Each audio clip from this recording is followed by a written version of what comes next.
But fate, or perhaps nature itself, had other plans. Suddenly, an imposing shadow emerged from the darkness of the night, a powerful silhouette that moved with wild grace. It was a black-maned lion, a king of the savannah, whose golden eyes fixed not on the fire, but on the fragility it threatened to consume. Without hesitation, without fear, the protective beast advanced. The roar of the fire was muffled by the reverent silence that the lion's presence imposed. He was not a monster, but an ancient force, a guardian who recognized innocence and vulnerability. Through the dancing flames, the black-maned lion plunged, not to hunt, but to save, to rescue the elderly woman from the deadly embrace her own son had granted her. The farmer, paralyzed by terror and the surreal vision, felt an icy chill run down his spine, a fear that did not come from the fire, but from the imminent justice that nature now seemed to personify. Time, in that instant, ceased to be a linear measure. For the farmer, each second stretched into a torturous eternity, while the vision before him defied all logic and sanity. The black-maned lion, a creature of wild majesty, did not hesitate. Its powerful paws, which should have felt the stinging pain of the flames, seemed to ignore the inferno that engulfed them. The animal moved with a supernatural grace, a golden and black spectre dancing among the tongues of fire that licked the barn walls. The heat was palpable, the smell of smoke and burning wood choking. But the lion, with its mane as dark as night itself, advanced, its eyes fixed on the fragile figure huddled in the farthest corner. The dense smoke and the orange glow of the flames created a distorted mirage, but the farmer could not tear his gaze away. He saw the lion reach his mother. There was no hunting roar, nor the predatory ferocity one would expect from such a beast. Instead, the lion lowered its massive head and with a surprisingly gentle muzzle nudged the elderly woman, who was semi-conscious, away from the collapsing wall. The woman, wrapped in rags and smoke, coughed faintly, her clouded eyes widening with a mixture of terror and incomprehension at the imposing figure surrounding her. She did not see a predator, but a protective shadow, an inexplicable force that isolated her from the infernal heat. The lion, with its robust body, acted as a living shield, absorbing the impact of sparks and the most intense heat, as it guided the old woman to the barn's opening, step by step, through the flaming chaos. The farmer, previously driven by greed and calculating coldness, was now just a bundle of nerves on the verge of collapse. His plan, so meticulously orchestrated, crumbled before his eyes, not by human error, but by an intervention that seemed divine, or perhaps demonic, depending on his perspective. The fear that paralyzed him was not of being burned, but of being unmasked, of having his soul exposed and judged by something that transcended the laws of men. The inheritance, which seemed so certain, was now a distant mirage, overshadowed by the surreal image of the lion rescuing his victim. What would he say? How would he explain the presence of a savannah lion on his farm, amidst a fire, acting as a guardian angel? The farmer's mind spun in a whirlwind of panic, desperately searching for an explanation, an escape route, a way to reverse the impossible. Then, amidst the swirling smoke and the furiously dancing flames, the lion's silhouette emerged from the mouth of the burning barn. There was no hurry in its movements, only a calm and powerful determination. In its wake, stumbling and coughing, was the farmer's mother. Her grey hair was singed, her clothes torn and soiled with soot, but she was alive. Her eyes, though blurred by smoke and shock, carried a faint light, a glimmer of consciousness that the farmer feared more than any inferno. The lion, without a roar or any aggressive movement towards the farmer, simply deposited her gently on the damp, safe ground a few feet from him. Then, the lion turned its massive head, its golden eyes, which had shone with such clear purpose within the fire, now fixed on the farmer. There was no explicit fury, but a depth of knowledge, a silent accusation that pierced the man's soul. It was the gaze of nature, of primordial justice that saw through his lies and his cruelty. The farmer felt naked, exposed, his heart pounding erratically against his ribs. He wanted to run, scream, deny, but the words caught in his throat. The air seemed thin, heavy with the imposing presence of the beast and the smell of his own guilt. His mother, now on the ground, began to moan faintly, trying to get up. The lion remained by her side, a majestic sentinel, its imposing body a barrier between the elderly woman and the son who had condemned her. The fire continued to crackle and roar behind them, illuminating the scene with a sinister glow. Soon, the neighbors would be alerted, the firefighters would arrive. And then, what would he do? How would he explain the lion? How would he explain his mother miraculously saved without a serious scratch while the barn turned to ashes? The farmer felt cold sweat run down his forehead, not from the heat of the fire, but from the icy dread of a future that had suddenly become an uncontrollable nightmare. He was trapped between the fury of nature and the inevitability of his own actions, with a lion as a witness and his mother as living proof of his crime. The air, previously dense with smoke and the smell of burning wood, now seemed thin for the farmer. The lion's gaze, golden and deep, was not that of a hungry predator, but of an implacable judge, who saw through the facade of greed and cruelty.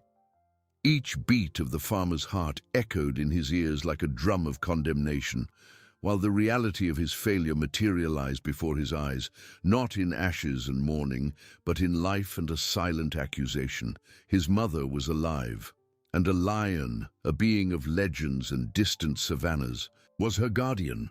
The farmer's mind spun in a whirlwind of panic. The plan, so meticulously orchestrated, crumbled into incandescent pieces. The inheritance, which seemed so certain, was now a distant mirage, overshadowed by the surreal image of the lion rescuing his victim.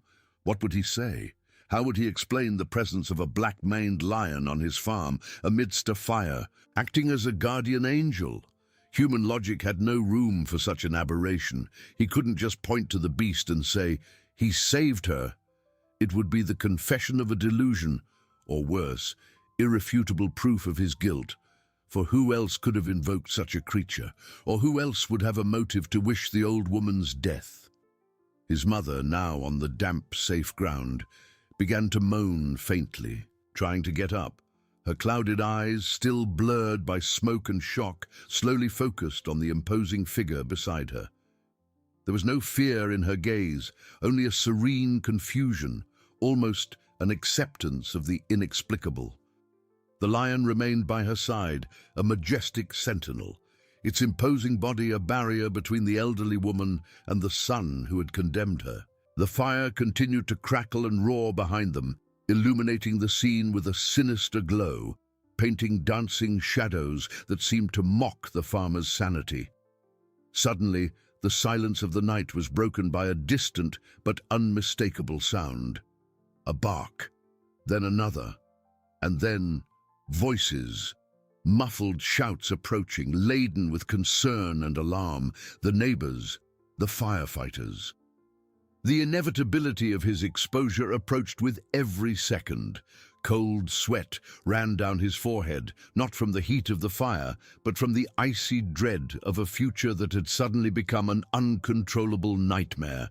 He was trapped between the fury of nature and the inevitability of his own actions, with a lion as a witness and his mother as living proof of his crime. The farmer looked at the lion, then at his mother, and then at the dark road from which the sounds approached.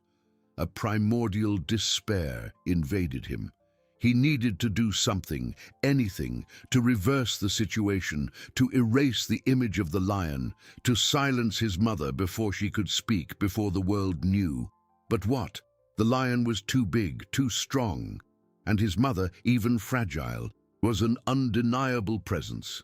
His gaze fixed on a piece of charred wood that lay on the ground, a remnant of the burning barn. A wild, desperate idea began to form in his disturbed mind. If he could drive the lion away, perhaps there was still a chance to rewrite the story, to turn his mother into a victim of the fire, and the lion into a wild beast that fled the scene. But the idea was as insane as the situation itself.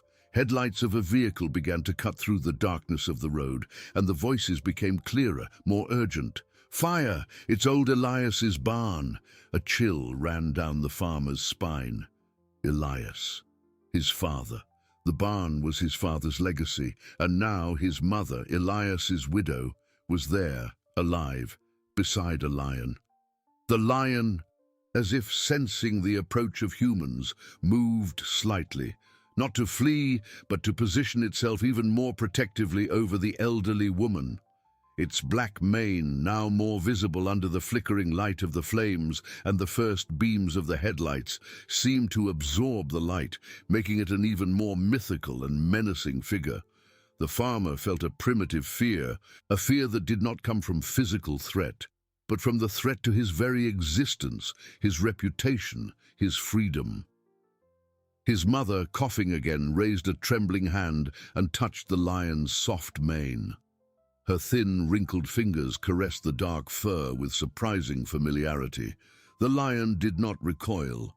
Instead, it lowered its head slightly, as if accepting the touch, as if there was a mutual understanding between the wild creature and the elderly woman.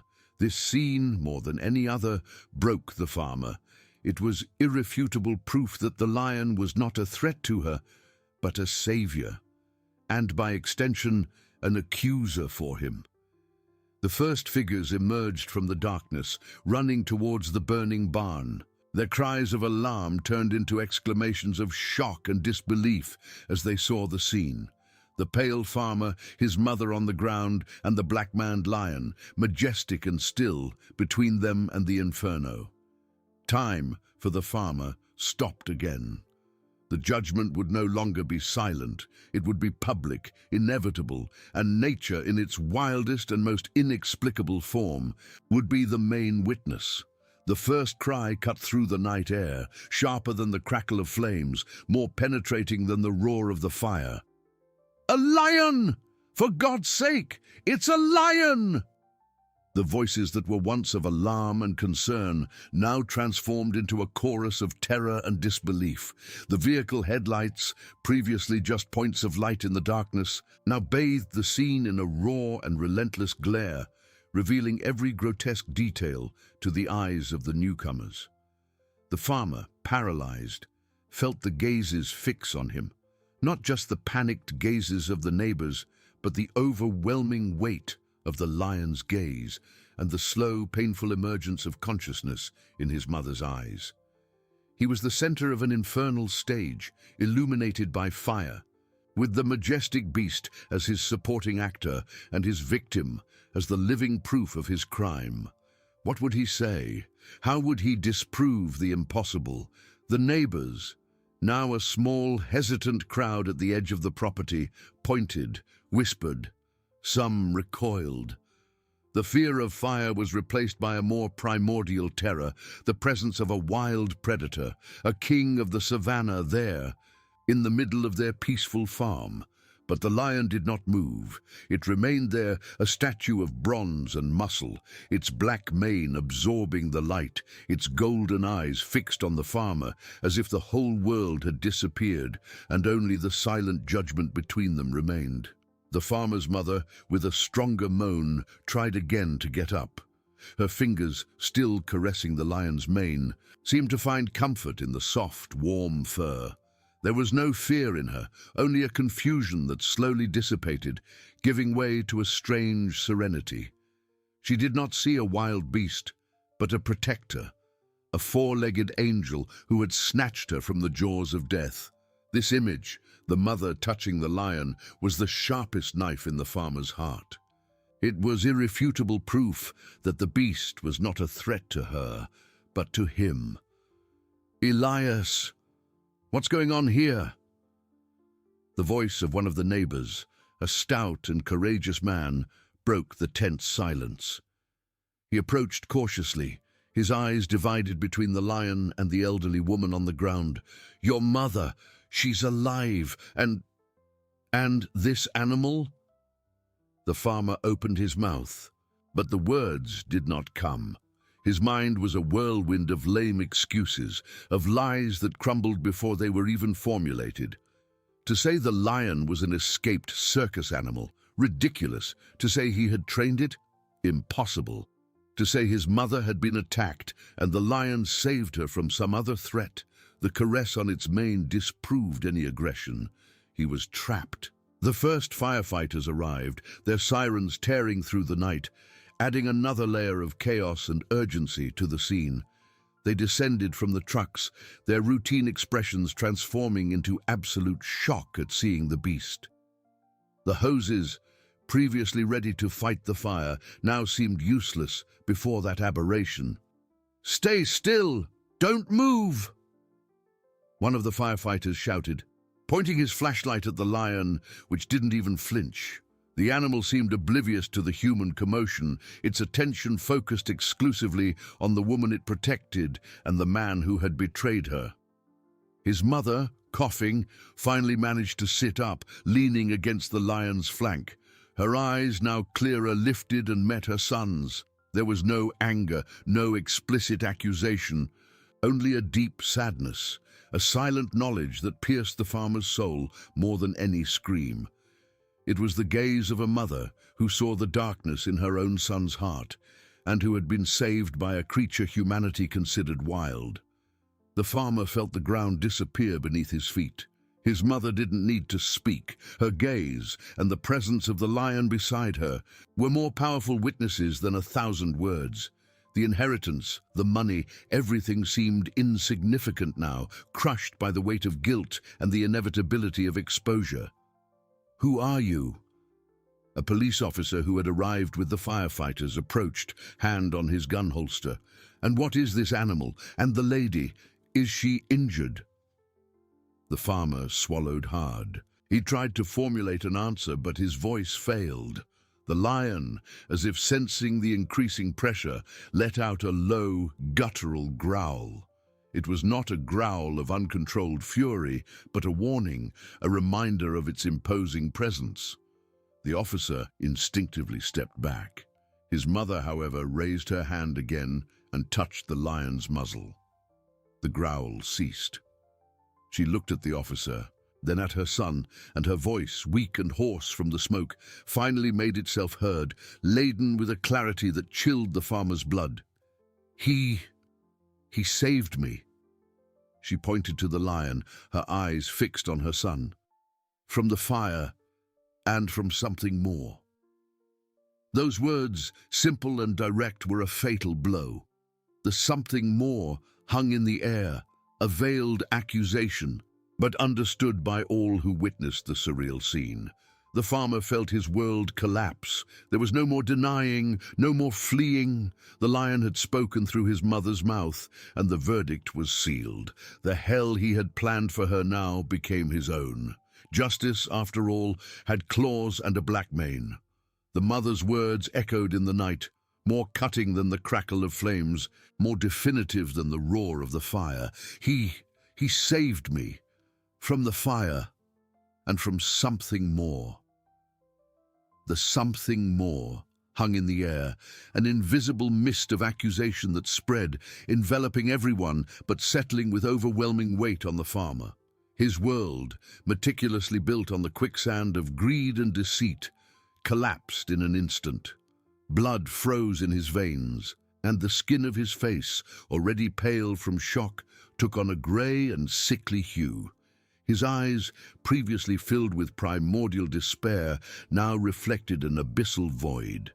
His mouth opened and closed, a fish out of water, unable to find the air to breathe or the words to lie. There was no more denying, there was no more fleeing. The naked, raw truth had been uttered by the fragile, yet unwavering voice of the woman he had tried to silence forever. The police officer, a middle-aged man with years of experience in unraveling the shadows of the human soul, felt a shiver run down his spine. His eyes, previously fixed on the lion with a mixture of caution and incredulity, now turned to the farmer, the expression on the man's face. The way he cowered under the weight of that maternal gaze spoke volumes. The something more was not a metaphor. It was a silent confession, an abyss of malice that opened under the cruel glare of the headlights and the flames. The crowd of neighbors who had previously whispered in panic about the beast now fell silent. The fear of the lion was replaced by a colder, more human terror. The terror of discovering the darkness that could dwell in the heart of a man they knew, a rich and respected farmer. Their gazes fixed on the farmer, no longer with curiosity, but with a mixture of horror and revulsion. They saw the mother, fragile and small, leaning against the flank of the black-maned lion, and they saw the son, large and robust, cowering and broken. The image was a sermon without words. The firefighters, who had arrived with their hoses ready to fight the inferno, stopped, their tools forgotten in their hands. The scene was so surreal, so laden with an unexplained truth, that the barn fire, though still roaring and consuming, seemed to have been relegated to the background.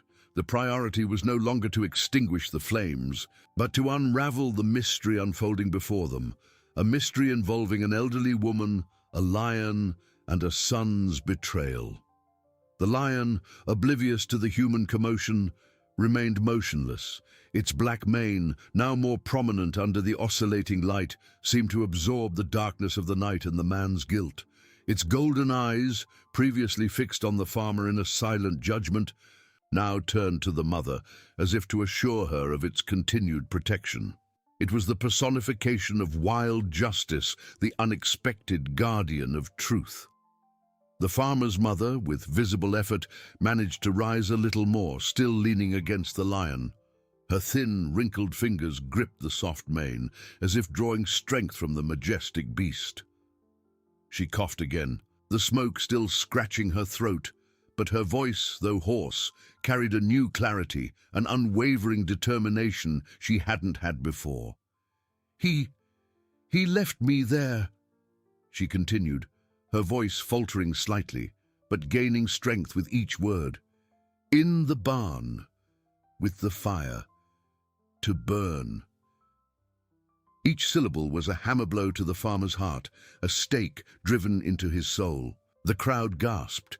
The police officer drew his weapon from its holster, not for the lion, but for the farmer, an instinctive precautionary measure in the face of that unimaginable cruelty. "Ma'am, please, can you repeat what you said?" The officer approached, his voice tense, his eyes fixed on the farmer, who now trembled uncontrollably. The mother looked at her son, and this time there was a hint of deep sadness, of disappointment, but also an unwavering resolve. "He wanted the inheritance," she said, her voice a whisper that, nonetheless, cut through the air with the force of a scream. "He thought I would die in the fire, but the lion saved me." She pointed to the lion, which lowered its head slightly, as if it understood every word, every nuance of that painful confession. The farmer, Elias, felt the ground disappear beneath his feet. The sirens of the firefighters, the crackle of the fire, the whispers of the crowd, everything became a distant hum in his ears. The image of his mother, fragile and accusing, beside the black-maned lion, who had become her protector and witness, etched itself into his mind forever. The inheritance, the money, the power he so coveted, everything dissolved into smoke, just like his father's barn. The police officer, without hesitation, stepped forward and placed a hand on the farmer's shoulder. "Mr. Elias, you are under arrest." The words, though expected, were a final shock, a coup de grace. The farmer collapsed to his knees, not in repentance, but in pure despair, his face buried in his hands, unable to bear the weight of the truth that had been revealed. Justice, after all, was not blind. It had golden eyes, sharp claws, and a black mane that rose majestically in the night, a silent and irrefutable witness that sometimes salvation and condemnation come from the most unexpected sources. The hell he had planned for his mother now became his own, and the lion, the king of the savannah, had become the herald of his downfall. The metallic click of the handcuffs, cold and merciless, sealed Elias's fate. There were no screams, no resistance, only a silent collapse.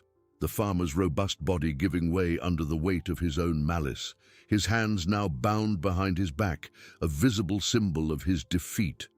He collapsed onto the damp earth, the smell of smoke and ashes mixing with the bitter taste of failure in his mouth. The world spun, not from the fire, but from the vertigo of exposure, of the naked, raw truth his mother had uttered, and which the lion had witnessed. The crowd, previously a chorus of whispers and exclamations, now watched in almost reverent silence. Their gazes, previously divided between the horror of the fire and the incredulity of the beast, now converged on Elias, a mixture of revulsion and morbid curiosity. They knew him as the rich farmer, the respected heir. Now he was just a broken man, a son who had tried to kill his own mother. The image of the elderly woman, small and fragile, yet unwavering, leaning against the flank of the black-maned lion, contrasted brutally with the prostrate figure of her son. It was a biblical scene, a divine judgment under the night sky. The firefighters, with their hoses still ready, seemed uncertain which inferno to fight first. The barn fire, though diminishing under the action of the first teams, was still a threat. But the fire of revelation, the moral blaze that consumed Elias's reputation, was infinitely more devastating. The police officer, his weapon now holstered, kept a respectful distance from the lion, but his eyes did not stray from the mother. He knew that the priority was her safety and the gathering of her testimony. Elias's mother, her name forgotten in the urgency of events, but her presence etched into everyone's memory, coughed again. The smoke still scratched her throat, but the air she breathed now was that of freedom, of justice. Her thin, wrinkled fingers still caressed the lion's soft mane, a gesture of gratitude and trust that spoke louder than any words. The lion, in turn, remained motionless, a silent guardian, its golden eyes observing the scene with an intelligence that defied any explanation. It was not just an animal.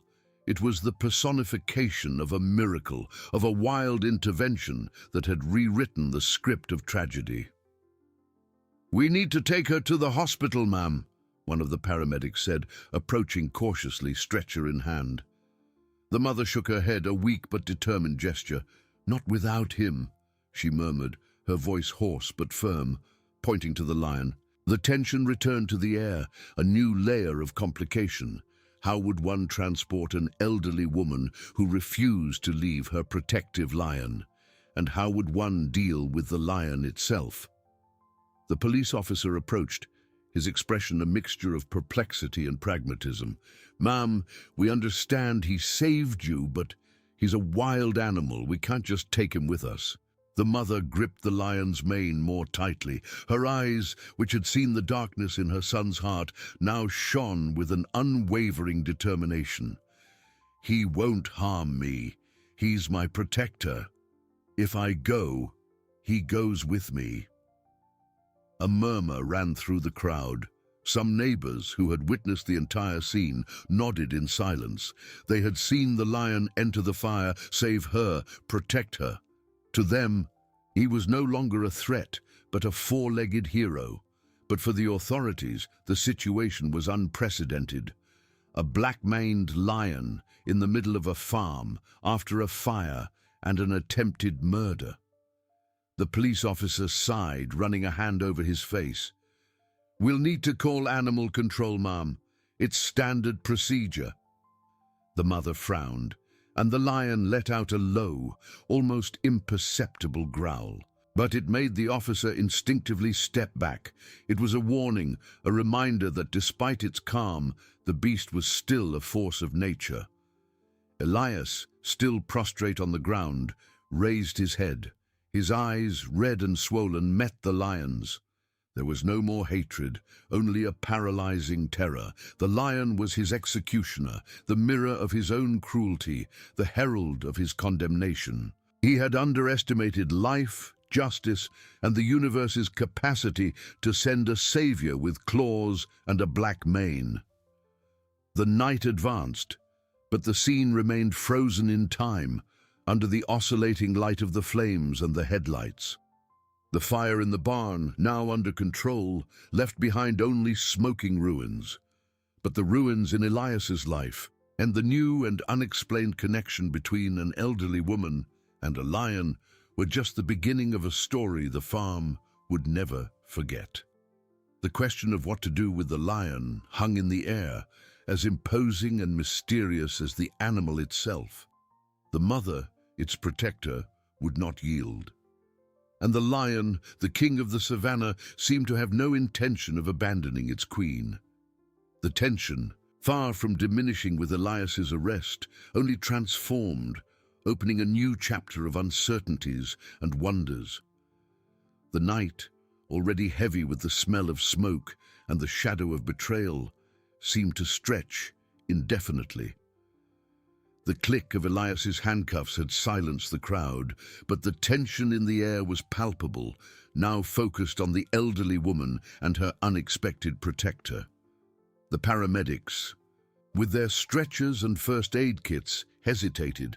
Medical logic demanded that Mrs. Almeida, as her name was now remembered, be immediately evaluated and treated for smoke inhalation and shock. But the logic of that night had been rewritten by a black-maned lion. "Mrs. Almeida, we need to take you. It's for your safety," insisted a paramedic, his voice gentle but with a tone of urgency. He tried to approach, but the lion, with an almost imperceptible movement of its head, fixed its golden eyes on the man. It was not an explicit threat, but a clear warning. The paramedic stopped, respecting the invisible barrier the beast imposed. Mrs. Almeida, still leaning against the lion's flank, coughed again, a harsh sound that tore through the silence. "I've already said," she repeated, her voice hoarse, but with a firmness that surprised everyone, "he comes with me, or I don't go." Her wrinkled fingers gripped the soft mane, a gesture of possession and gratitude that transcended human understanding. The police officer who had arrested Elias now found himself facing an unprecedented dilemma. He had dealt with crimes, accidents, even stray wild animals, but never with a lion that was, at the same time, victim, witness, and protector. "Mrs. Almeida, animal control is on its way," he explained, trying to remain calm. "They are trained to handle situations like this. We need to ensure everyone's safety." No sooner had the words left his mouth than the lion let out a more audible growl, a deep sound that vibrated in the chests of all present. The ground trembled slightly beneath their feet. It was not a growl of uncontrolled fury, but of warning, of disapproval. Mrs. Almeida, in turn, caressed the lion's mane, and the growl subsided, transforming into a deep murmur. The communication between them was undeniable, a language of trust and instinct that left humans on the sidelines. Elias, still handcuffed and prostrate on the ground, raised his head again, his eyes, red and swollen, fixed on the lion, no longer with terror, but with a strange fascination. The beast he expected to devour his mother, or at least scare her away from his inheritance, had become her savior. And now it was the herald of his condemnation, a living and irrefutable witness to his malice. The lion was the personification of wild justice, and Elias, the rich and powerful farmer, was now a defenseless defendant before a four-legged tribunal. A few minutes later, the lights of an animal control truck cut through the darkness, adding another surreal element to the scene. Two uniformed men, equipped with tranquilizer darts and containment nets, descended from the vehicle. their faces a mixture of professionalism and apprehension. They had received a call about a lion, but the reality surpassed any report. Is that him?" asked one of the agents, his voice a little choked, his eyes fixed on the majestic creature. The lion, with its black mane, seemed even larger and more imposing under the truck's headlights. "Yes," replied the police officer, gesturing towards Mrs. Almeida. "He saved the lady from the fire, and she refuses to go without him." The agents exchanged glances. The situation was unprecedented. A lion that had saved a human life and now refused to leave her.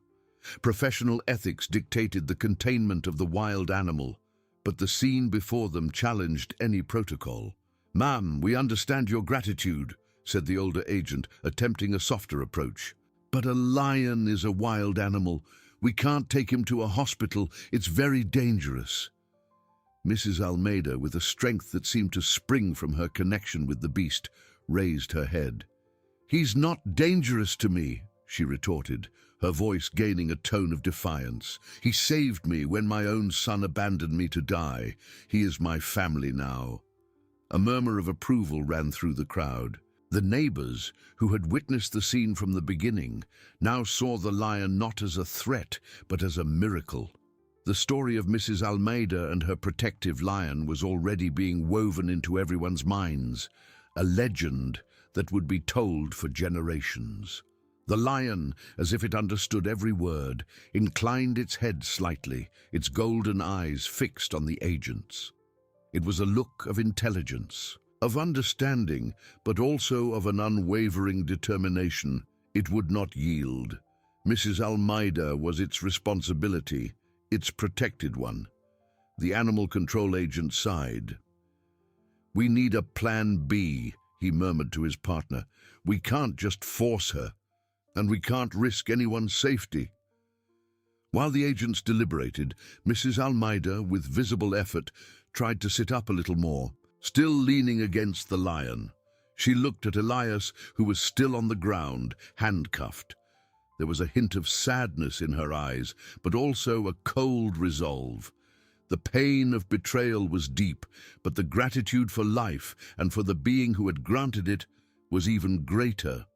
The fire in the barn, now reduced to smoldering embers and an acrid smell of destruction, seemed a distant reminder of the tragedy that had unfolded. The true story, the one that mattered, was there, in the fragile figure of the mother, in the silent majesty of the lion, and in the moral ruin of the son. The solution seemed impossible. How to reconcile Mrs. Almeida's medical needs with the presence of a wild lion? How to ensure everyone's safety without betraying the elderly woman's trust in her savior? The night promised to be long, and the mystery of the black-maned lion, far from being solved, only deepened, weaving a tale of justice, loyalty, and the indomitable force of life. Elias's chapter had ended in disgrace, but that of Mrs. Almeida and her lion was just beginning, a living testimony that hope can rise from the deepest ashes. The night on the farm, already saturated with smoke and the shadow of betrayal, seemed to stretch indefinitely, a dark canvas where the extraordinary unfolded. The click of Elias's handcuffs had silenced the crowd, but the tension in the air was palpable, now focused on the elderly woman and her unexpected protector. The paramedics, with their stretchers and first aid kits, hesitated, medical logic demanding that Mrs. Almeida be immediately evaluated and treated for smoke inhalation and shock. But the logic of that night had been rewritten by a black-maned lion. Mrs. Almeida's medical urgency, punctuated by increasingly frequent coughs, forced a decision. The exasperated police officer grabbed his radio. "We need a solution now. The lady needs attention." After a brief and tense communication, a new directive was issued, something as unusual as the situation itself. "The chief authorized it," the officer said, turning to the animal control agents. "We're setting up a medical post right here. A medical team and a veterinarian specializing in big cats are on their way. They will evaluate Mrs. Almeida and the lion on sight. A sigh of relief mixed with perplexity ran through the crowd. It was an unprecedented solution, a tacit acknowledgement that nature had imposed its own rules that night. The paramedics began unloading more equipment, preparing a lit and sterile area as close as possible to Mrs. Almeida and her guardian. Elias, from the ground, watched everything with wide eyes. His mother, whom he had left to die, was receiving special treatment, with a lion by her side, while he, the rich farmer, lay handcuffed, his life in ruins. The irony was a bitter poison in his mouth. The lion, the herald of his disgrace, had become the center of a miracle. The night, already a mosaic of shadows and emergency lights, gained new contours with the arrival of the medical team and the veterinarian. A white van with the symbol of a serpent coiled around a staff, and another, smaller, with an animal paw logo, cut through the darkness, stopping near the smoking barn. The tension, which seemed to have reached its apex, rose even further. Not only was Mrs. Almeida's life at stake, but also the lion's fate, and the very understanding of reality. Two doctors, with briefcases and portable equipment, descended from the van, accompanied by a nurse. But all eyes turned to the man who emerged from the smaller truck. Tall, with grey hair and a well-groomed beard, he exuded a professional calm that contrasted with the chaos around him. It was Dr. Alistair Finch, a renowned veterinarian, known for his experience with big cats in sanctuaries and reserves. He carried an aged leather briefcase and a penetrating gaze which swept the scene before fixing on the black-maned lion. The lion, in turn, raised its head, its golden eyes following every movement of the newcomer. There was no growl, no aggressive movement, only an attentive, almost evaluative observation. Mrs. Almeida, sensing the change in atmosphere, gripped the lion's mane, a silent gesture of alert and trust. "Dr. Finch?" The police officer greeted him, his voice a little lower than usual. "The situation is complex." Finch nodded slowly, without taking his eyes off the lion. "I perceive," he replied, his voice deep and calm. "The animal appears to be in a state of alert, but not aggressive. That's a good sign." The paramedics, who had already begun setting up an improvised tent with tarpaulins and portable lights, watched with apprehension. The idea of treating an elderly woman with a wild lion a few feet away was, to say the least, daunting. But Mrs. Almeida's determination and the lion's imposing presence had rewritten the emergency manual. "Mrs. Almeida," said one of the doctors, approaching cautiously with his hands visible, "we are the medical team. We need to examine you. Your son has already been taken to the police station, and now we can take care of you." The mention of Elias made Mrs. Almeida shiver slightly, but she kept her gaze fixed on the lion. "He stays," she repeated, her voice still hoarse, but with the same inflexibility. Dr. Finch took a step forward, stopping at a respectful distance from the lion. His eyes, accustomed to deciphering the silent language of big cats, studied the creature. "He is magnificent," he murmured almost to himself. "A mane like that. Extremely rare. And the way he protects her. It's extraordinary." He knelt slowly, maintaining eye contact with the lion. "Hello, friend," he said, his voice soft, without any trace of fear. "I'm Dr. Finch. We're not here to harm anyone. We just want to help your friend." The lion inclined its head, a gesture that seemed to be of understanding. Its eyes did not leave Finch, but the tension in its body lessened a little. Mrs. Almeida, perceiving the veterinarian's calm approach, relaxed slightly, her hand still on the lion's mane. The doctors, encouraged by the lion's apparent acceptance, began setting up the medical post.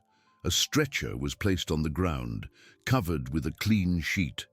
Oxygen equipment, heart monitors, and first aid kits were efficiently arranged.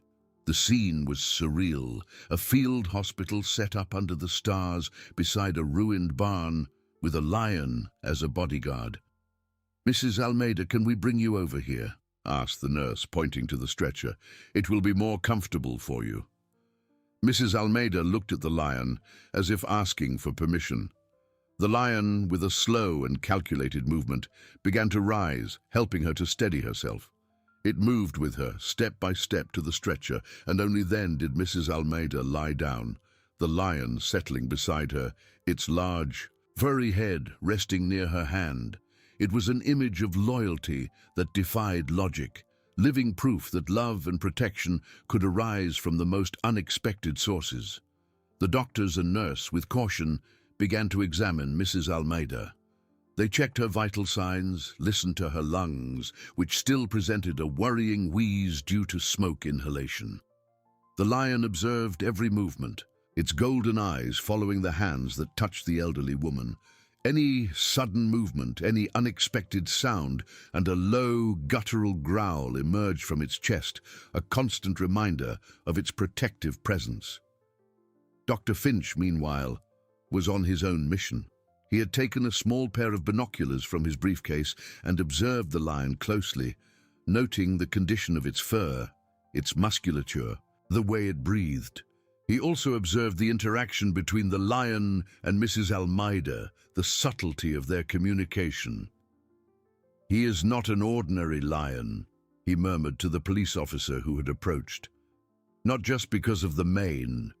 There's something in his eyes, in his posture, an intelligence, and a calm that one doesn't see in wild animals in captivity, much less in freedom." The police officer nodded, still stunned. "He saved her life, doctor.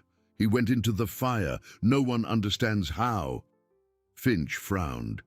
"Entering the fire? That's against any animal's instinct. There's more to this story than we can see." He approached the stretcher, where the doctors were finishing administering oxygen to Mrs. Almeida. "Mrs. Almeida," he said, his voice gentle. "I'm Dr. Finch. I'm a veterinarian. I'd like to examine your friend if he allows it. He may have inhaled smoke, too." Mrs. Almeida, with the oxygen beginning to take effect, managed to speak more clearly. "He's fine," she said, caressing the lion's mane. "He's strong." "I know he's stronger," Finch replied with a warm smile, "but even the strongest need care sometimes. May I approach a little closer?" The lion, as if it understood the conversation, looked at Finch, then at Mrs. Almeida. She nodded slightly, and the lion, with a deep sigh, seemed to relax a little more. Finch, with slow and deliberate movements, began to approach, speaking in a low and reassuring tone. He knelt beside the lion, slowly extending his hand, allowing the animal to smell his scent.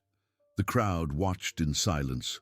Hypnotized, Elias, still handcuffed on the ground, forced himself to sit up, his mind spinning. His mother, whom he had given up for dead, was being treated like a queen, with a king of the jungle by her side. And he, the heir, the rich farmer, was now a pariah, a criminal, watching his empire crumble under the golden gaze of a lion. Justice, he realized with a chill, had teeth and claws, and a black mane as dark as night. Finch managed to touch the lion, first on the head, then on the mane, feeling the soft and dense texture. He checked its eyes, nostrils, ears, all with a delicacy and respect that the lion seemed to accept. The animal, to everyone's surprise, allowed the examination, occasionally letting out a low murmur, as if conversing with the veterinarian. "Lungs clear. No signs of severe inhalation," Finch announced, a tone of admiration in his voice. "It's incredible. He must have an uncommon resilience." Mrs. Almeida smiled, a weak but proud smile. "I told you," she whispered. "He's special." While the medical team stabilized Mrs. Almeida, administering fluids and medication for her cough and shock, Dr. Finch continued to observe the lion. He noticed a small, old scar near its left eye, and the way the lion occasionally looked at the embers of the barn. a shadow of something ineffable in its eyes. The story of that lion, he knew, was much deeper than that of a simple wild animal. It was the story of a guardian, of a miracle, and of a connection that defied all laws of nature. The night, far from bringing answers, only deepened the mystery, promising that the saga of the black-maned lion was just beginning to reveal its deepest secrets. The night advanced, but time seemed to have stopped on that charred patch of earth. The air still carried the acrid smell of smoke and the promise of a miracle. Under the cold light of the improvised tents, Mrs. Almeida, fragile but resolute, received first aid. The black-maned lion, her unwavering guardian, remained by her side, a living sphinx that defied logic and science. Dr. Alistair Finch, the renowned veterinarian, continued his evaluation. His experienced fingers ran through the lion's dense fur, feeling the powerful musculature, the calm and deep breathing. There were no signs of burns, nor of severe smoke inhalation, which was, in itself, an enigma. How could such a large animal have crossed a flaming inferno without a scratch? The lion's resilience was superhuman, or perhaps more than that, supernatural. "Her vital signs are stabilizing," the nurse reported to the doctors as she adjusted Mrs. Almeida's IV drip. "But she needs a hospital. Smoke inhalation is serious and can have long-term consequences." The word hospital hung in the air like a sentence. Everyone knew what that meant: separation. Mrs. Almeida, who had closed her eyes for a moment, opened them again, fixing them on the lion. Her weak hand found the soft mane. "I'm not going," she whispered, her voice a little stronger now. "He comes with me." The police officer, who was observing the scene with a mixture of fascination and frustration, intervened.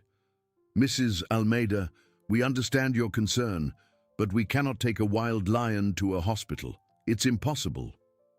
Dr. Finch stood up, his expression grave. "With all due respect, officer, the situation is not that simple. This animal has demonstrated a loyalty and intelligence that go beyond what we know. Separating the two now may be more detrimental than beneficial for Mrs. Almeida. The connection between them is palpable." Elias, still handcuffed on the ground, listened to every word. The poison of irony in his mouth turned to gall. His mother, whom he had abandoned to death, was now the center of unprecedented attention, her life intertwined with that of a wild creature that seemed to have stepped out of a fairy tale. He, the rich farmer, the heir, was reduced to a powerless spectator of his own ruin. The image of his mother caressing the lion's mane, a gesture of love and trust he had never received, burned in his soul more than the embers of the barn.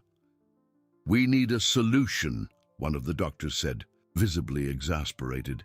"She needs intensive care. We can't set up an ICU here forever." Finch nodded. "I agree, but we also cannot ignore the lion factor. He is her anchor. If the stress of separation affects her, we could lose all progress." He turned to the lion, which seemed to hear and understand the discussion. "He is not an ordinary animal, I repeat. If he allowed me to examine him, and if he protects her with such devotion, there is a reason. We need to respect that." The veterinarian thought quickly. "There's a veterinary research facility a few hours from here, specializing in big cats. They have secure enclosures and trained staff. We could try a transfer there, with Mrs. Almeida in an adapted ambulance, and the lion. Well, the lion would need special transport, and her presence." The idea was audacious, almost insane, transporting an elderly woman in a delicate condition and a wild lion together for miles. But at that moment, it seemed the only option that didn't involve a direct confrontation with the animal or a serious risk to Mrs. Almeida. "And how do we ensure everyone's safety during transport?" the police officer questioned, his voice laden with skepticism. "I will go with them," Finch declared without hesitation, "and we will need a police escort and a full medical team. It will be an unprecedented convoy, I know, but the alternative is to leave her here or try to separate them by force, which I strongly advise against." Mrs. Almeida, hearing the proposal, gripped the lion's mane and looked at Finch with gratitude. The lion, in turn, let out a low murmur, a sound that seemed like approval. It was as if they were communicating, a silent language that only they understood. Elias, from the ground, felt a shiver. That lion was not just an animal. It was a judge, an executor of a destiny he himself had forged. His mother, whom he had underestimated and despised, was now at the center of a story that would be told for generations. A story where he was the villain and the lion, the hero. His inheritance, his status, everything was in flames, just like the barn. The decision was made. The convoy would be prepared. The news of the transfer of an elderly woman and her guardian lion to a research facility was already beginning to spread, adding another layer of surrealism to the night. The mystery of the black-maned lion who had defied fire and death was far from being solved. In fact, it was just beginning to unfold, promising an even more extraordinary and dangerous journey. The night, which began with the darkness of betrayal, now transformed into the dawn of a legend. The night, which began with the darkness of betrayal, now transformed into the dawn of a legend. The decision was made, but the execution was a logistical nightmare. Transporting an elderly woman in a delicate condition and a wild lion together for miles was a task that defied sanity. The improvised camp on Elias's farm turned into an anthill of feverish activity. Police, doctors, nurses, and even some curious onlookers that the news had already attracted moved with a mixture of urgency and incredulity. Dr. Finch, with his characteristic calm, was the epicenter of the operation. He coordinated the medical team to stabilize Mrs. Almeida as much as possible, while simultaneously discussing with the officers the specifications for transporting the lion. There was no suitable vehicle nearby. Cattle trucks were discarded. The lion's dignity and safety demanded something more. The solution came from an exotic animal transport company a few hours away, which had a robust and ventilated container used for big cats in circuses or zoos. It would take time to arrive. While they waited, the tension was palpable. Every minute was an eternity for Mrs. Almeida, whose breathing was still a little wheezy, and for the lion, which, though calm, maintained constant vigilance. Its golden eyes swept the crowd, a silent reminder of its wild nature. Elias, handcuffed, was transferred to a police vehicle, but the open window allowed him to see and hear everything. The smell of smoke still permeated the air, mixing with the aroma of disinfectant and the sweat of human effort. The image of his mother, whom he had abandoned to death, now being treated as a legendary figure, with a king of the jungle as her guardian, was a torment that surpassed any physical pain. The poison of irony gnawed at Elias. He, the rich farmer, the heir, was reduced to a powerless spectator of his own ruin. His inheritance, his status, everything was in flames, just like the barn. Justice, he realized with a chill, had teeth and claws, and a black mane as dark as night. With each instruction from Dr. Finch, with each careful movement of the doctors around his mother, Elias felt his empire crumble further. The lion, that animal he despised, had become the pivot of his disgrace. Hours dragged on. The transport container finally arrived, a metal monster on wheels. The animal handling team, accustomed to dealing with beasts, approached cautiously, but Dr. Finch intervened. "Do not use tranquilizer darts," he instructed, his voice firm. "He is not an ordinary animal. Mrs. Almeida is the key." Mrs. Almeida, despite her weakness, nodded. She extended her hand to the lion, which rubbed its head against it. "Come, my friend," she whispered. "We need to go." What happened next defied all logic. With Mrs. Almeida being carefully placed on an adapted stretcher inside the ambulance, the lion, under Finch's watchful eye and the gaping crowd, walked slowly towards the container. There was no resistance, no roars, just a deep look at the elderly woman, and then a decisive step into the compartment, as if it understood the necessity of the journey. The animal handling team could hardly believe it. It was as if the lion was cooperating, a creature of intelligence and purpose that transcended its wild nature. The convoy was formed. The ambulance, with Mrs. Almeida and a full medical team, led the way. Right behind, the truck with the lion's container and Dr. Finch on board ready to monitor the animal. Police vehicles in front and behind completed the escort. Blue and red lights flashed in the pre-dawn darkness, illuminating the dust and smoke that still hung over the farm. The press, which was already beginning to gather, recorded every moment, cameras flashing like mad fireflies. The story of the black-maned lion, the guardian who defied the fire, was about to spread across the country, transforming a local tragedy into a global legend. Elias, from the police vehicle, watched the convoy drive away. The sound of the sirens diminished, taking with it his mother, the lion, and he knew the last vestige of his control over the situation. His inheritance, his future, everything was at stake, and he was just a prisoner, a villain in his own story. The lion, he realized, was not just a savior, it was a herald, a catalyst for a new order, where loyalty and love had triumphed over greed and cruelty. The journey had only just begun, and the fate of all involved was now in the claws of a creature that defied nature itself. The road ahead was long and uncertain, but one thing was clear. The world would never be the same after the black-maned lion. The night swallowed the convoy, but not its light.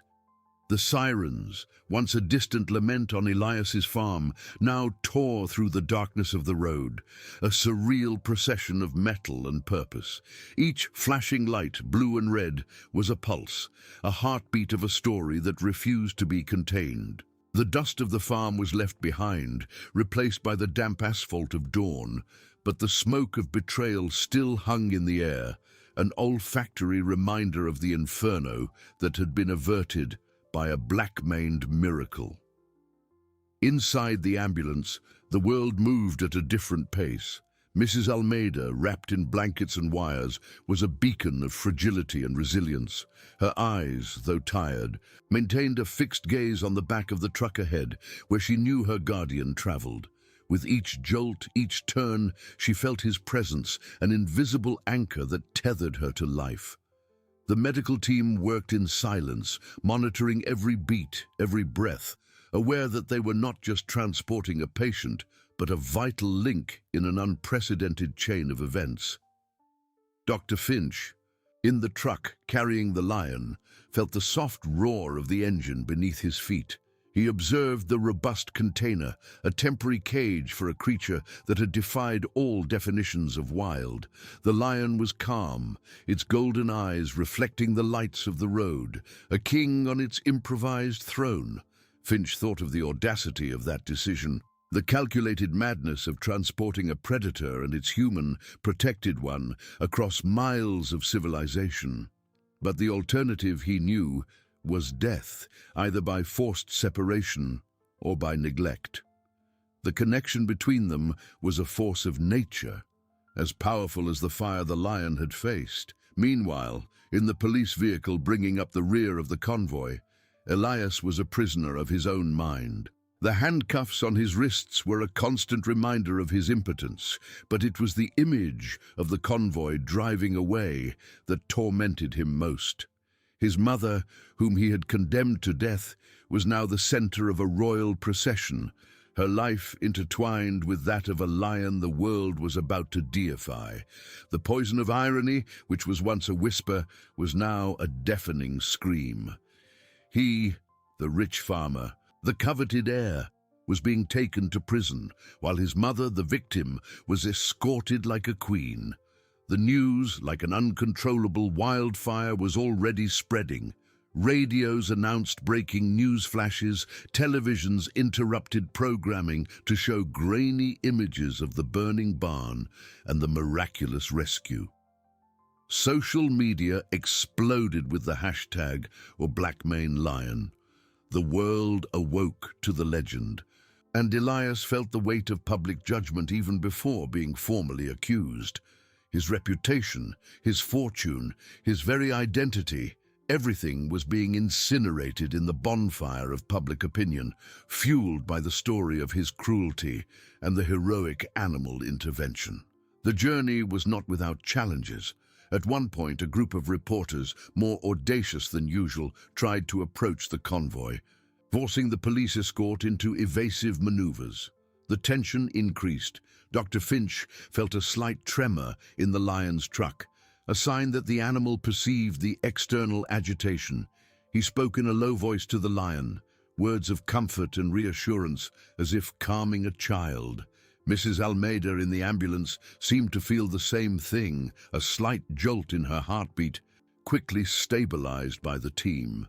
The fragility of the situation was palpable. Any disturbance could have disastrous consequences. With each mile traveled, the legend of the black-maned lion solidified. It was no longer just a wild animal. It was a symbol, a herald of justice, an unlikely guardian who had rewritten the rules of nature and human morality. For Elias, it was an executioner, a merciless mirror reflecting the ugliness of his soul. He saw the future unfold before his eyes, condemnation, the loss of everything, eternal shame, and all because of a lion. The first lights of dawn began to tinge the horizon, transforming the darkness of night into a pale grey. The convoy, now a silhouette against the clearing sky, approached its destination. The veterinary research facility specializing in big cats. It was a modern complex surrounded by high fences and surveillance, a sanctuary of science and care. The irony was striking. A wild animal who should have been free in the savannah was being taken to high-tech captivity, not to be studied as an anomaly, but as a savior, a partner in the recovery of a human life. The arrival at the facility would not be the end of the story, but the beginning of a new chapter, perhaps even more complex. The world awaited answers, and Dr. Finch knew that science would have to bow to wonder, that logic would have to yield to the inexplicable. The journey had been long and dangerous, but the true test was yet to come, to integrate legend with reality, and to find a path for the future of Mrs. Almeida and her black-maned lion. The fate of everyone, in one way or another, was now in the claws of that majestic creature. The first lights of dawn revealed the convoy's destination, a complex of metal and glass that rose from the ground like a fortress of knowledge. The veterinary research facility specializing in big cats.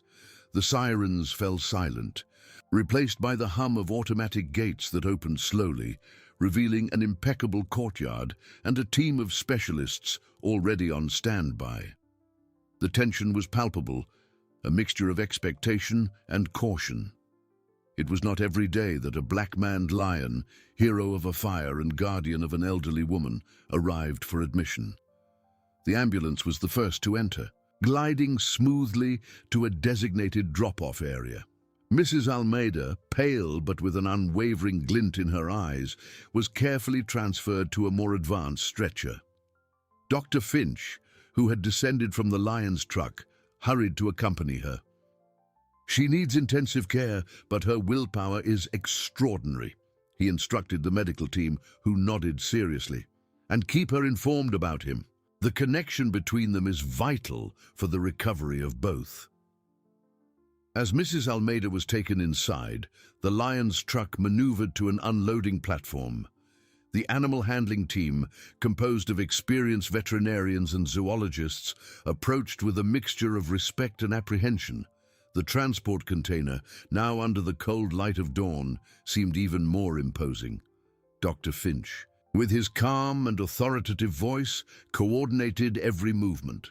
Remember, he is not an ordinary patient. He is a partner. Gentle approach, no sudden movements. With a hydraulic winch, the container was carefully lowered and positioned in front of one of the complex's largest containment enclosures, a structure designed to replicate a natural habitat with rocks, vegetation, and a water source. The enclosure was surrounded by bulletproof glass and security grills, but the intention was to provide the most comfortable environment possible. The container door was opened slowly, revealing the majestic silhouette of the lion. Its golden eyes, previously reflecting the lights of the road, now swept the new environment, evaluating every detail.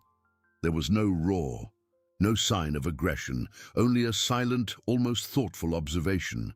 The lion took a hesitant step, then another, entering the enclosure with a dignity that belied the strangeness of the situation.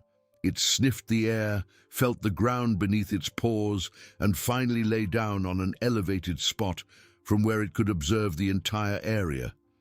It was as if it understood the necessity of that new space, a temporary refuge for its protected one and for itself.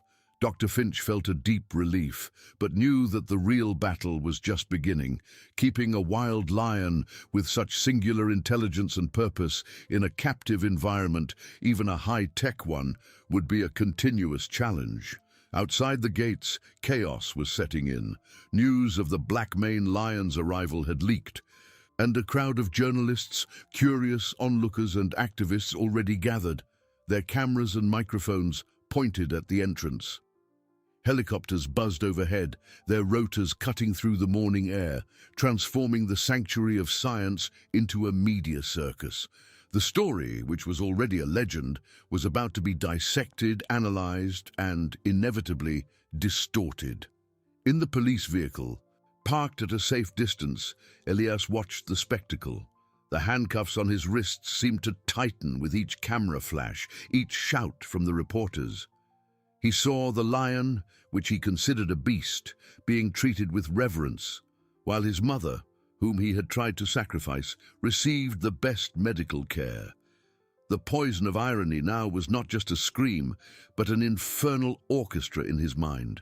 His inheritance, his name, his entire life were being dismantled piece by piece before his eyes, broadcast live to the whole world. He was the villain, the monster, and the lion, the hero. Justice, indeed, had teeth and claws, and a black mane that became the symbol of his ruin. Dr. Finch, after ensuring that Mrs. Almeida was stable and the lion accommodated, faced the press. His voice, though tired, was firm. "We are dealing with an unprecedented situation," he declared, his words echoing through the improvised loudspeakers. "Mrs. Almeida is receiving the best possible treatment, and the lion, who has demonstrated extraordinary intelligence and behavior, is under our observation and care. We ask for patience and respect for the privacy of those involved. This is not an attraction. It is a matter of life and science." But the questions rained down. How did a lion get into a burning barn? What is their exact relationship? Will he be returned to the wild? Is he a trained animal? Finch knew the answers would not be simple. Science would have to bow to wonder, logic to the inexplicable. The story of the black-maned lion, who had defied fire and human greed, was more than an event. It was a phenomenon that would force the world to re-evaluate its perceptions of nature, loyalty, and the very meaning of heroism. The journey had reached a new port, but the seas ahead were even more unknown, and the fate of all was now intrinsically linked to that majestic creature. The world awaited, and Dr. Finch knew that the narrative was just beginning to unfold, revealing layers of mystery and emotion that would go beyond any scientific understanding. The legend had arrived in civilization, and with it, the promise of a truth that would change everything. Dr. Finch's voice, though firm, was a desperate attempt to stem the tide. But the dam had already broken. Questions rained down, each more speculative than the last, mixing science with mysticism, journalism with sensationalism. Is he a domesticated animal? Is there any precedent for such behavior? Does he have special powers? The research facility, designed for the quietude of scientific observation, transformed into a stage of global frenzy. Helicopters continued to buzz overhead, their spotlights sweeping the courtyard, while television cameras, strategically positioned, broadcast live every detail, every reaction. Inside the complex, Mrs. Almeida struggled in her hospital bed, her body still fragile, but her mind surprisingly lucid. The doctors and nurses, initially focused only on her physical injuries, began to notice something peculiar. She didn't ask about the fire, nor about Elias. Her only concern was for the lion. How is he? Is he safe? Does he know I'm here? Her heartbeat, constantly monitored, showed a strange correlation. Any mention of the lion, any news flash about him, and her vital signs stabilized, as if the mere idea of the creature was a balm for her soul. It was an invisible, yet undeniable connection that defied all medical logic. In the containment enclosure, the black-maned lion was the center of an intensive study. High-definition cameras and motion sensors recorded its every step, every breath. Zoologists and ethologists, accustomed to deciphering the mysteries of nature, were perplexed. The lion did not show the expected signs of stress or aggression from a wild feline in a new environment. It moved with a majestic calm, observing the scientists through the bulletproof glass with an intelligence that seemed to go beyond animal instinct. Its golden eyes, deep and thoughtful, seemed to be searching for something or someone. It sniffed the air, walked around the enclosure, but always returned to the elevated spot, from where it had a clear view of the corridor leading to the medical areas. It was as if it was on a silent vigil, waiting. For Elias, the vigil was one of despair. In the cold police cell, a guard's radio played the news, and every report about the black-maned lion was a blow to his pride, a nail in his coffin. He saw his public image crumble, his fortune questioned, his very existence reduced to an act of unforgivable cruelty. The lawyer, with a grave demeanor, had already explained the gravity of the situation. The attempted murder, the arson, the cruelty against his mother, all amplified by the heroic figure of the lion.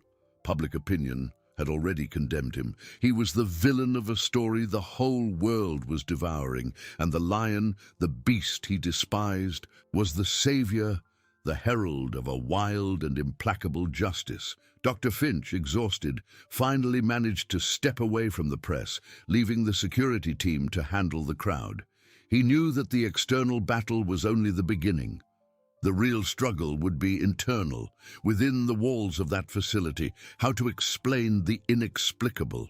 How to integrate a lion that defied the laws of biology and human morality.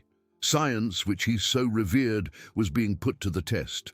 Colleagues, some skeptical, others fascinated, debated the possibilities. A genetic anomaly, conditioned behavior, or something deeper, something that science did not yet have the tools to measure. Night fell again, but it did not bring quietude. The facility lights shone brightly, and the hum of activity was constant. Mrs. Almeida fell asleep, dreaming of the warmth of the fire and the security of the black mane. The lion, in its enclosure, lay down, but its eyes remained open, fixed on the horizon, as if waiting for a sign. And Elias, in his cell, tossed and turned, haunted by the ghosts of his greed and by the image of a lion that had stolen not only his inheritance, but his very soul. The world awaited the next chapter of this unlikely saga.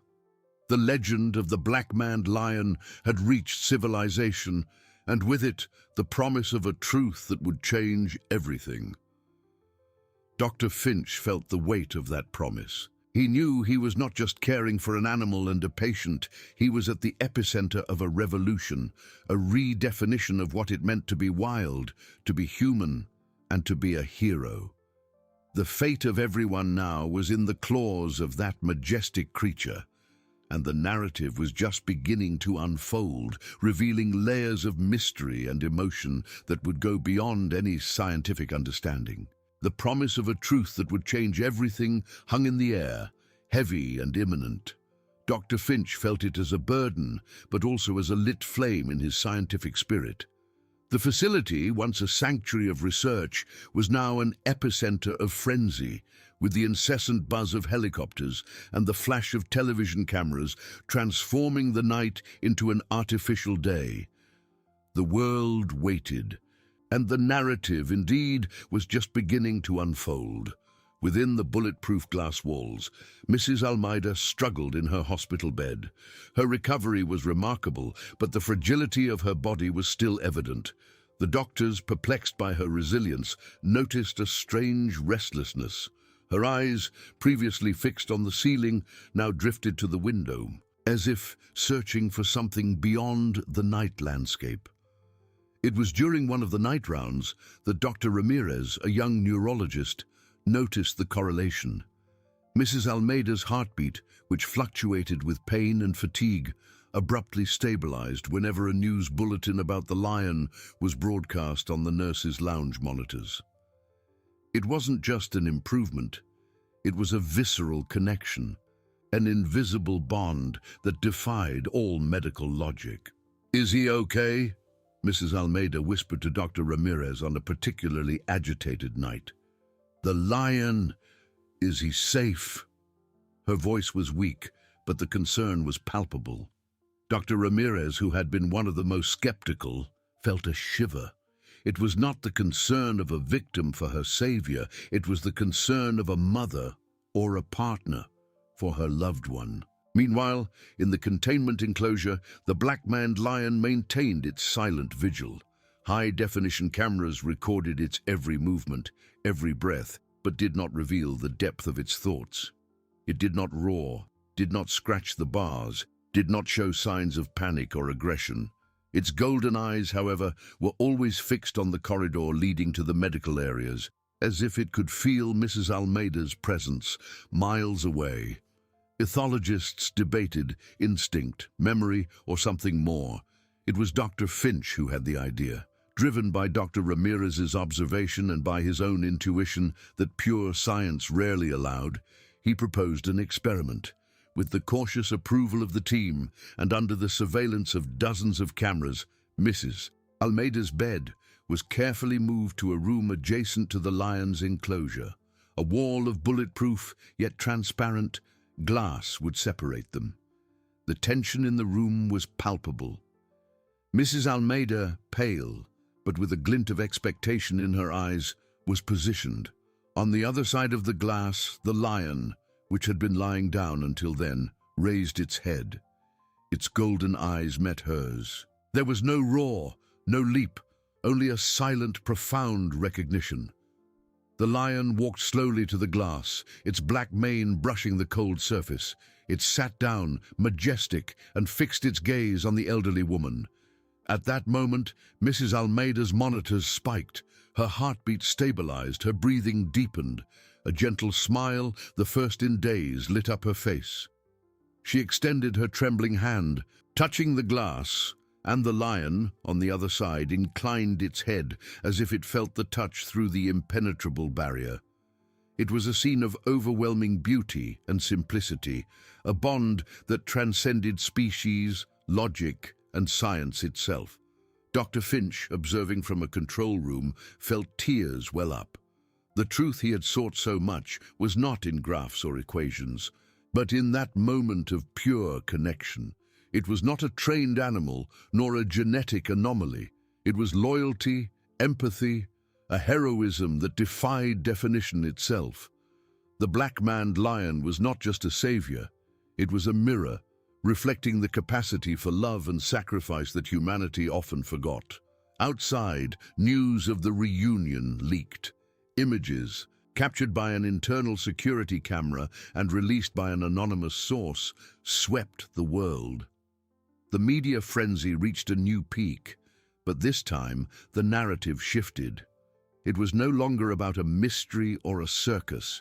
It was about a story of love, of courage, of a connection that defied everything known. The black-maned lion became a global symbol, an icon of hope and the untamed beauty of nature. For Elias, in the cold cell, every image, every report was a final blow. His lawyer had given up. Public opinion had irrevocably condemned him. The attempted murder, the arson, the cruelty against his mother, all amplified by the heroic figure of the lion. There was no more inheritance to be disputed, only a life of shame and condemnation. He was the villain of a legend the whole world celebrated. And the lion, the beast he despised, was the herald of a wild and implacable justice who had stolen not only his fortune, but his very soul. Mrs. Almeida and the black-maned lion remained together, separated only by the glass, for hours. The medical team monitored the elderly woman and the scientists observed the feline, but everyone felt they were witnessing something sacred. Science would have to bow to wonder, logic to the inexplicable. Dr. Finch knew that his life, and that of many, would never be the same. The legend had arrived in civilization, and with it, the promise of a truth that would change everything. And that truth was that sometimes the greatest heroism lies not in brute strength or calculated intelligence, but in the capacity of a wild heart to love and protect, even in the face of fire and human darkness. The world waited, and the narrative now was a song of hope, echoing through the centuries.